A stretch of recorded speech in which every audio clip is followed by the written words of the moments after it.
ஒரு புதிய இஸ்லாமிய புத்தாண்டு பிறக்கிற போது, அதுவும் இந்த புத்தாண்டினுடைய கடைசி ஜும்மா ஹிஜ்ரத் என்கிற பெயரை கொண்டிருக்கக்கூடிய ஹிஜ்ரி புத்தாண்டின் பல்வேறு சூழல்களை, இந்த புத்தாண்டு நமக்கு தரக்கூடிய செய்திகளை, படிப்பினைகளை சிந்திக்க வேண்டிய பொறுப்பு நமக்கு உண்டு. இஸ்லாமிய மாதங்களில் கடைசி மாதம் துல்ஹஜ். இந்த வாரத்தில் பிறக்க இருக்கிற முஹர்ரம் அல்லாஹ்வுடைய மாதம் என்று பெயர். அது இஸ்லாமிய ஆண்டின் முதல் மாதம். எத்தனையோ பேர் உலகத்திலே தங்களுடைய வருஷங்களுக்கு எப்படியெல்லாம் பெயர் வைத்திருக்கிறார்கள். மன்னர்கள் பதவியேற்பதை வைத்து ரோமானியர்கள் தங்கள் வருஷ கணக்கை வைப்பார்கள். இத்தனாவது அரசர் பதவியேற்ற இத்தனாவது ஆண்டு, அவர் பதவியேற்று 2வது ஆண்டு, 3வது ஆண்டு என்று பெயர் வைப்பார்கள். வேறு பற்பல நாகரிகங்கள் உலகத்திலே தங்களுடைய வருஷத்திற்கு யாராவது ஒரு நபரின் பிறப்பை மையப்படுத்தி ஆண்டு சொல்லப்படுகிறது, அல்லது யாராவது ஒருவர் இறந்ததை வைத்து சொல்லப்படுகிறது. கிறிஸ்து பிறப்பதற்கு முன் என்று கிபியை, பிறப்பதற்கு முன் என்று கிமுவை. நிறைய பேர் சில தலைவர்களின் பிறப்பை ஒட்டி அவர்களின் வருஷங்களை அமைக்கிறார்கள். சில பேருடைய இறப்பை ஒட்டி அமைக்கிறார்கள். இந்த சூழல்களுக்கு இடையில் பல்வேறு விலங்கினங்களின் பெயர்கள் எல்லாம் கூட வைக்கப்பட்டிருக்கிறது. இஸ்லாமிய வரலாற்றுக்கு முந்தைய அரபுகளினுடைய காலத்தில் யானை ஆண்டு என்பது ரொம்ப பிரபலம். யானை ஆண்டின் முதல் வருஷம், 2வது வருஷம் என்று காபாவை இடிக்க வந்த யானை படையை கருத்திலே கொண்டு ஆண்டு கணக்கு சொல்லப்பட்டது. இப்படியெல்லாம் ஆண்டுகளுக்கு பல்வேறு விதங்களில் பெயர்கள் வைக்கிற போது, முஸ்லிம் உம்மத்து தன்னுடைய புத்தாண்டிற்கு ஹிஜ்ரி புத்தாண்டு என்று பெயர் வைத்திருக்கிறார். ஹிஜ்ரத்தை நினைக்கிற போது தவிர்க்க முடியாமல் நம் நினைவுக்கு வந்து நிழலாடுபவர்கள் ஹஜ்ரத் உமர் ரலியல்லாஹு அன்ஹு. கடந்த ஜும்மாவிலே அவர்களின் வாழ்க்கை வரலாறு உங்களுக்கு சொல்லப்பட்டிருக்கிறது. ஹிஜ்ரி புத்தாண்டு என்பது உமர் ரலியல்லாஹு அன்ஹு அவர்கள் இந்த உம்மத்திற்கு கொடுத்த கொடை. துரதிர்ஷ்டவசமாக இதே வாரத்தில், கிட்டத்தட்ட துல்ஹஜ் மாதத்தினுடைய கடைசி 10 தான் அவர்கள் கொல்லப்பட்ட நிகழ்வும் நடந்தது.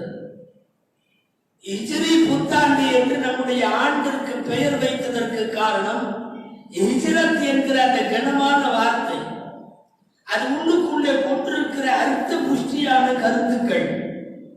ஹிஜ்ரத் சாதாரண வார்த்தை அல்ல, ஒரு மனிதனின் பிறப்போடு இறப்போடு தொடர்புடையதல்ல. ஒட்டுமொத்த இஸ்லாமிய உலகத்திற்கு அஸ்திவாரமாக, ஆணிவேராக இருந்தது ஹிஜ்ரத் என்கிற பயணம்.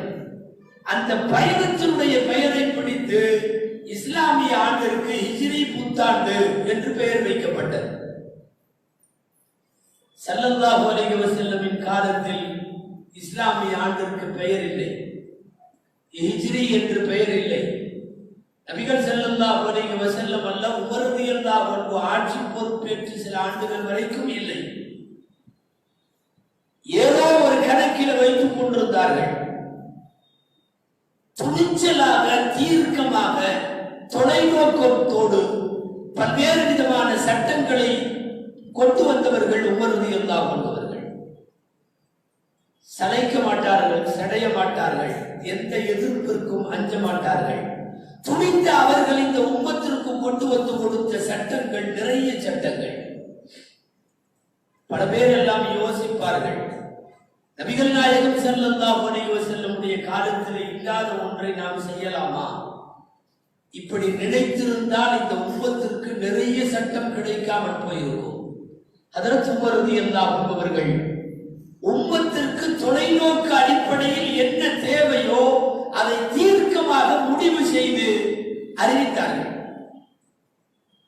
அதில் ஒன்றுதான் ஹிஜ்ரி புத்தாண்டு என்று இன்றைக்கு நாம் பெயர் கொண்டிருக்கிற இந்த இஸ்லாமிய புத்தாண்டு. இஸ்லாமிய புத்தாண்டு நேரத்தில் அதன் பெயர் வந்த காரணம், அதை தோற்றுவிப்பதோ நேரத்தில் நடைபெற்ற விவாதங்கள், இந்த ஹிஜ்ரி புத்தாண்டு என்பது நமக்கு சொல்ல வருகிற செய்தி என்ன என்பதெல்லாம் நம் சிந்தனைக்கு இப்போது வர வேண்டும். சில பேர் பேசத்தான் செய்தார்கள், நபிகள் நாயகம் ஸல்லல்லாஹு அலைஹி வஸல்லம் காலத்தில் இப்படி இல்லையே, ஹிஜ்ரி புத்தாண்டு என்றெல்லாம் பெயர் இல்லையே, உமர் அவர்கள் செய்கிறாரே.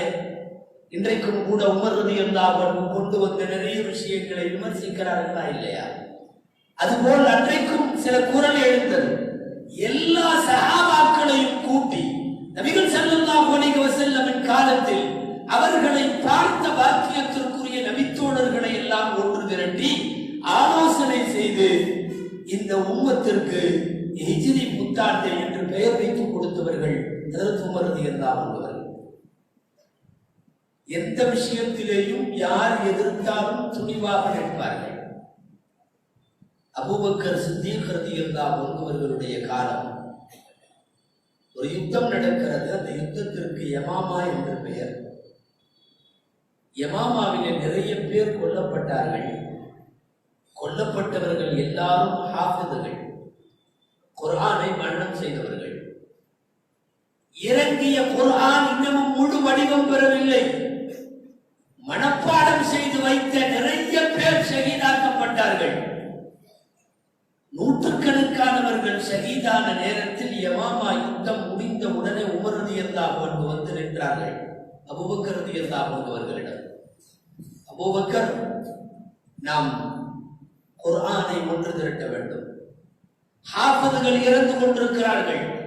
ஒவ்வொரு போரிலேயும் பல ஹாஃபிது மாண்டு ஷஹீதானால் நாளை இந்த உம்மத்திற்கு நம்மிடம் இருந்து கொடுப்பதற்கு குர்ஆன் இருக்காது. எனவே குர்ஆனுடைய ஆயத்து முழுக்க ஒன்று திரட்ட வேண்டும். சற்றே அவதானித்தார்கள் அபூபக்கர் ரலியல்லாஹு அன்ஹு. ரசூலுல்லாஹ் காலத்துல ஒன்று திரட்டலையே, நபி ஸல்லல்லாஹு அலைஹி வஸல்லம் குர்ஆனை ஒன்று திரட்டுற வேலையை செய்யலையே, அப்படியே தானே மௌத்தா போயிட்டாங்க. அவர்கள் போனதற்கு பிறகு நாம் அதை செய்யலாமா? உமரை யோசியுங்கள் என்று சொன்னார்கள்.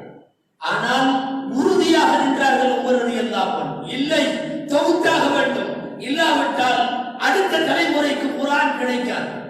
இந்த உம்மத்திற்கு என்ன தேவையோ அதை தொலைநோக்கோடு அறிந்து அதை உருவாக்குவதில், தொகுப்பதில் முக்கியத்துவம் காட்டியவர்கள் விடாப்பிடியாக நின்றார்கள்.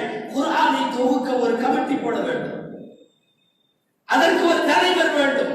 குர்ஆனை பற்றியும் ஆயத்துக்களை பற்றியும் நன்கறிந்த ஸைத் இப்னு சாபித்தை கூட்டி வந்து நிறுத்தினார்கள். இன்றிலிருந்து இந்த வேலை தொடங்க வேண்டும். எல்லாருக்கும் ஆச்சரியம், பெருமானார் காலத்தில் செய்யாததை உமர் செய்கிறாரே. ஆனால் உமர் செய்கிற எல்லாம் அர்த்தமுடையது என்பது பெருமானார் காலத்திலேயே நிரூபணமான ஒன்று. ஸைத் இப்னு சாபித் ரலியல்லாஹு அன்ஹு அவர்களிடம் சொன்னார்கள், குர்ஆனை நீங்கள் தொகுக்க வேண்டும், அந்த குழுவிற்கு நீங்கள் தலைவராக இருக்க வேண்டும். அவர் சொன்னார், ஒரு மலையை காட்டி மலையில் இருக்கிற பாறைகளை எல்லாம் நீ உன் கையால் குடைத்து தர வேண்டும் என்று சொன்னால் கூட நான் உடனே இறங்கி விடுவேன். ஆனால் குர்ஆனை தொகுக்கிற பணி சாதாரணமானதல்ல என்று சொல்லி பின்வாங்க பார்த்தவரை விடாப்பிடியாக பிடித்து திட்டம் வகுத்து கொடுத்து எப்படி தொகுக்க வேண்டும் என்று சொல்லி கொடுத்து உமர் ரலியல்லாஹு அன்ஹு அன்றைக்கு செய்த கொடைதான் இன்றைக்கு நம் கையிலே குர்ஆன். 6600 சில்லறை வசனங்களோடு சூரத்துல் ஃபாத்திஹாவிலே இருந்து சூரத்துல் நாஸ் வரை 114 அத்தியாயங்களாக பிரிக்கப்பட்டு உலகம் முழுக்க இந்த உம்மத்தின் கையிலே சிறியவர்கள் முதல் பெரியவர் வரை குர்ஆனை சுமந்திருக்கிறோமே. இந்த குர்ஆன் நம் கையிலே இருப்பதற்கு பின்னால் சிரித்துக் கொண்டிருப்பவர்கள் உமர் ரலியல்லாஹு அன்ஹு. அந்த முடிவை எடுத்தவர்கள் அவர்கள்.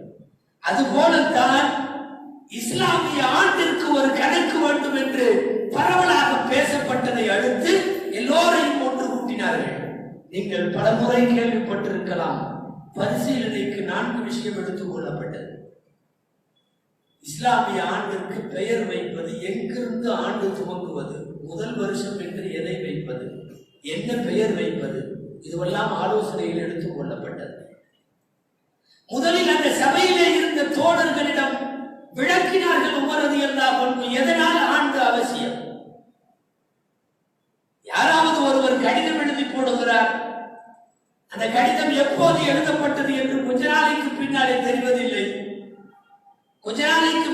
தெரிவதில்லை. உலகத்திலே இருக்கிற எல்லா சமுதாயத்துக்கும் ஒரு வருஷம் உண்டு, மாசம் உண்டு, கணக்கு உண்டு, 12 மாதத்திற்கும் பெயர் உண்டு. நமக்கு மட்டும் ஏன் இல்லை? தொலைநோக்கும் தீட்சண்யமும் நிறைந்த உமரினுடைய உரை அங்கிருப்பவர்களை சம்மதிக்க வைத்தது. அதற்கு பிறகுதான் பேசினார்கள். பெருமானார் பிறப்பிலிருந்து கணக்கு வைக்கலாமா? பெருமானாருக்கு நபிப்பட்டம் கிடைத்த 40வது வயதிலிருந்து கணக்கு வைக்கலாமா?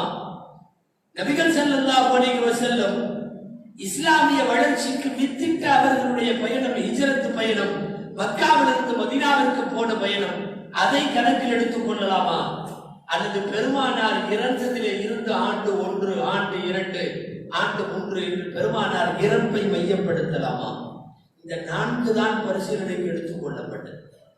ஸல்லல்லாஹு அலைஹி வஸல்லத்தின் பிறப்பு, நபிப்பட்டம், அவர்களின் ஹிஜ்ரத் பயணம், அவர்களின் இறப்பு. ஒரு பிறப்பை மையப்படுத்தி ஆண்டை துவக்கி இருந்தால் அது வெறுமனே ஒரு சின்ன நிகழ்வு, அவ்வளவுதான். ஒரு இறப்பை மையப்படுத்தி இருந்தாலும் அது ஒரு புத்தாண்டு முழுக்க வருஷந்தோறும் சோக நாளாக ஆகிவிடும். எங்கள் பெருமானார் இறந்த நாள் என்று போய்விடும்.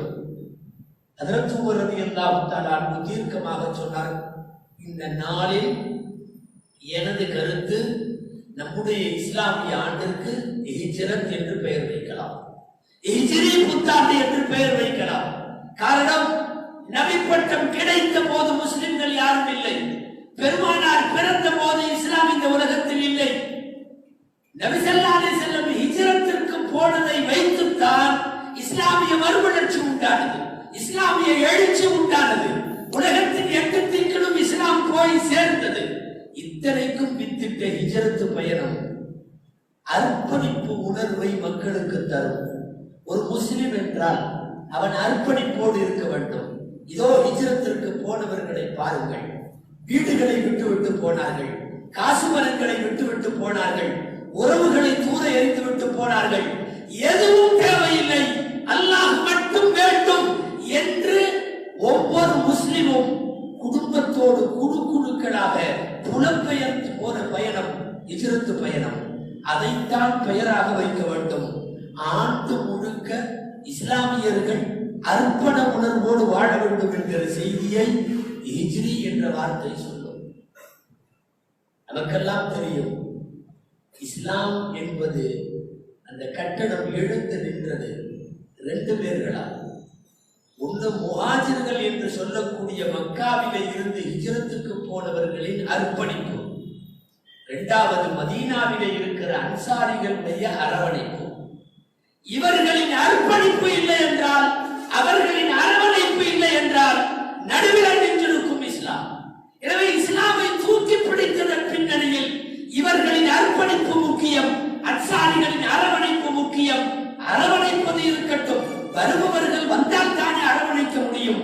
எனவே புறப்பட்டு போனவர்கள், ஹிஜ்ரத்திற்கு போனவர்கள், அந்த பெயரையே வைக்கலாம் என்று எல்லோரும் தீர்மானித்தார்கள்.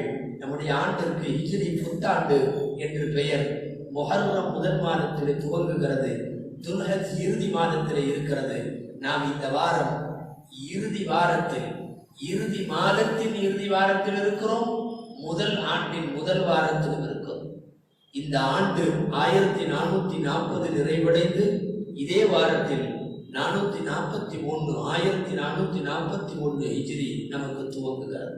ஹிஜ்ரத் வெறுமனே எதேச்சையாக நடைபெற்ற நிகழ்வல்ல.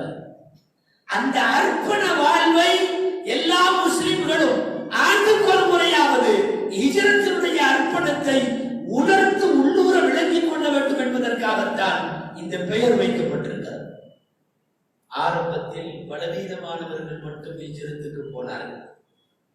பிலால் ரலியல்லாஹு அன்ஹு, கப்பாப் ரலியல்லாஹு அன்ஹு, முஸ்அப் இப்னு உமைர் ரலியல்லாஹு அன்ஹு, இவங்கெல்லாம் துவக்க காலத்தில் பலவீனமான முஸ்லிம்கள்.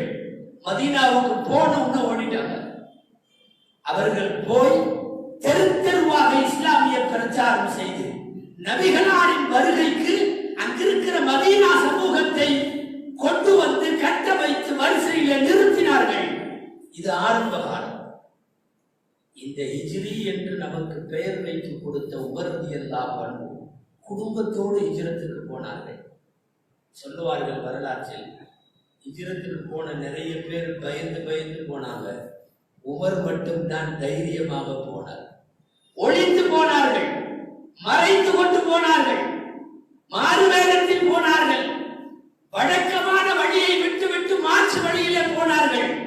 யாரும் அடித்து விடுவார்கள் என்கிற பயம். எப்படியோ ஹிஜ்ரத்துக்கு போனார்கள். ஆனால் மாற்று வழியில் போகவும் மறைத்து போகவும் உமர் அவர்கள் கோடை இல்லை. எனவே கஅபாவிலே வந்து நின்று அறிவிப்பு செய்து விட்டு போனார்கள். நான் ஹிஜ்ரத்திற்கு போகிறேன், என் குடும்பத்தோடு போகிறேன், தடுப்பவன் வந்து தடுக்கட்டும், நான் மதீனாவிற்கு போகிறேன் சொல்லிவிட்டு கிளம்பினார்கள். கூட அவர்களுடைய தம்பி ஸைத் இப்னு கத்தாப், உமர் கத்தாபுடைய தம்பி ஸைத் இப்னு கத்தாப் அவர் கூட இருக்கிறார். மகள் ஹப்ஸா இருக்கிறார். ஹப்ஸாவுடைய கணவர், அதாவது முந்தைய கணவர் ஹன்சா பின்த் ஹுதா இப்னு ஹுதாஃபா. நபிகள் ஸல்லல்லாஹு அலைஹி வஸல்லம் இந்த பெண்ணை இரண்டாவதாக மணமுடிப்பார்கள் என்பது பிந்தைய வரலாறு. அந்த முந்தைய மாப்பிள்ளையோடு மருமகனோடு குடும்பம் சூழ ஹிஜ்ரத்திற்கு போனார்கள் உமர் ரலியல்லாஹு அன்ஹு. அபூ தல்ஹா முதலாக காலடி எடுத்து வைத்தவர். முதலாக மறுமையில் இறைவன் வலது கரத்திலே பட்டோலை தரக்கூடிய பாக்கியத்தை பெற்ற பெருமக்களில் முதலில் பட்டோலை அந்த சஹாபி வருவார் என்று வருகிறது. முதலாக ஹிஜ்ரத்திற்கு போனவர், குடும்பத்தோடு போனவர்கள், குடும்பத்தை பிரித்து போனவர்கள் எல்லாம் போனார்கள். பெண்கள், குழந்தைகள். அல்லாஹு அக்பர். ஸல்லல்லாஹு அலைஹி வஸல்லத்தினுடைய மூத்த மகள், அன்பு மகள் ஸைனப் ரலியல்லாஹு அன்ஹா பயணப்பட்டார்கள். வயிற்றிலே கர்ப்பம், குதிரையிலே அமர்ந்து கொண்டு அல்லாஹ்வின் உத்தரவு, நான் ஹிஜ்ரத்திற்கு போகிறேன். போனார்கள். வழியிலே தடுத்து நிறுத்தி போகக்கூடாது என்கிற எதிரி ஸைனபை வெட்டாமல் ஸைனப் அமர்ந்திருக்கிற வாகனத்தின் காலை வெட்ட, வாகனம் ஒரு பாறையின் மீது அப்படியே அந்த ஒட்டகம் சரிய மேலிருந்து கீழே விழுந்த ஸைனபின் வயிற்றிலே அடிபட்டு கர்ப்பம் கலைந்து அதிலே இரத்தப்போக்கு ஏற்பட்டு மிக கடுமையான அவதிக்குள்ளாகி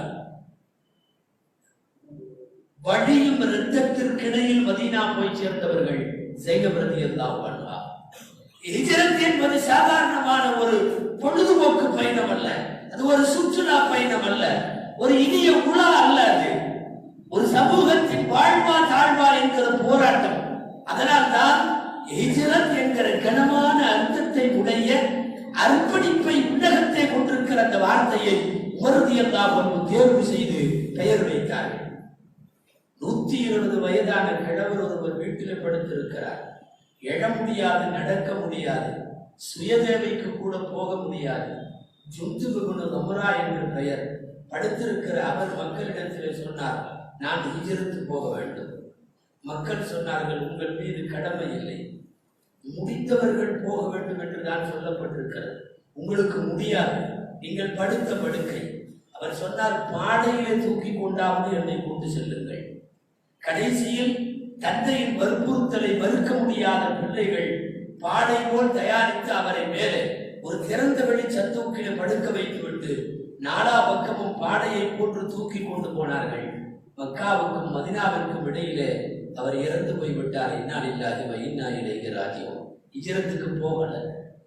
வழியிலே போய் கொண்டிருக்கிற போதே விண்ணை நோக்கி கையை உயர்த்திய ஜுந்துப் அவர்கள் அல்லாஹ்விடத்தில் சொன்னார்கள், அல்லாஹ்வே, நீ சொன்ன உத்தரவின் பேரில் இஸ்லாமை காப்பாற்றுவதற்காக வேண்டி மக்காவிலே இருந்து நானும் மதீனா போகிறேன். எனது ஹிஜ்ரத் பயணத்தை ஏற்றுக்கொள். ரசூலுல்லாஹ்விடத்திலே எனது ஹிஜ்ரத் பயணத்தை சொல்லிவிடு. இதையெல்லாம் அல்லாஹ்விடத்திலே கையை நீட்டி வானத்தை நோக்கி பேசியவர் ரூஹு போய்விட்டது. மதீனாவிற்கு போன போது அங்கிருக்கிற பல பேர் பேசிக் கொண்டார்கள், யாராவது ஹிஜ்ரத் செய்து மதீனாவிற்கு வந்துவிட்டால் அவர் முன்பின் எல்லா பாவமும் அழிந்து போய்விடும். இவர் பாதி வழியிலே போய்விட்டார். முழுசா மதீனா வந்த பிறகு ரூபு போயிருந்தால் இவருக்கும் மகத்தான கூலி கிடைத்திருக்குமே. ஹிஜ்ரத்தின் கூலி கிடைக்காமல் போய்விட்டதே என்று சில பேர் பச்சாதாபப்பட்டு பேசிக்கொண்ட போது அல்லாஹ் ஜிப்ரீலை வைத்து ஆயத்து இறக்கி வைத்து விட்டான். ஒமன் யஹ்ருஜு மின் பைத்திஹி முஹாஜிரன் இலல்லாஹி வ ரசூலிஹி, யார் அல்லாஹ் ரசூலை நோக்கி ஹிஜ்ரத் செய்வதற்காக வீட்டை விட்டு வெளியேறி விட்டாரோ, சும்ம யுத்ரிகுல் மௌது, வழியிலே அவருக்கு மரணம் சம்பவிக்குமானாலும் ஃபகத் வகஅ அஜ்ருஹு அலல்லாஹ், அல்லாஹ்ட்ட அவர் கூலி பூர்த்தியாகிவிட்டது. யாரும் அவர் குறித்து தவறாக பேச வேண்டாம். பாதி வழியிலே போனவர் என்று பேச வேண்டாம்.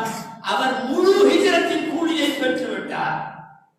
இந்த ஆயத்திலிருந்து தான் சட்ட வல்லுநர்கள் ஒரு ஹஜ் பயணமோ ஒரு மார்க்க கல்வியை தேடிய பயணமோ என்ன பயணமாக இருந்தாலும் கடமை நிறைவேறுவதற்கு முன்பு பாதி வழியிலேயே இறந்து போனாலும் முழு கூலி கிடைத்துவிடும் என்கிற சட்டத்திற்கு இந்த வசனம் காரணமாக இருக்கிறது. இங்கே யோசிக்க வேண்டியது என்ன தெரியுமா? குழந்தைகள் ஹிஜ்ரத்திற்கு போனார்கள். பலவீனமான பிலால் ரலியல்லாஹு அன்ஹு போன்ற அடிமைகள் எல்லாம் ஹிஜ்ரத்திற்கு போனார்கள்.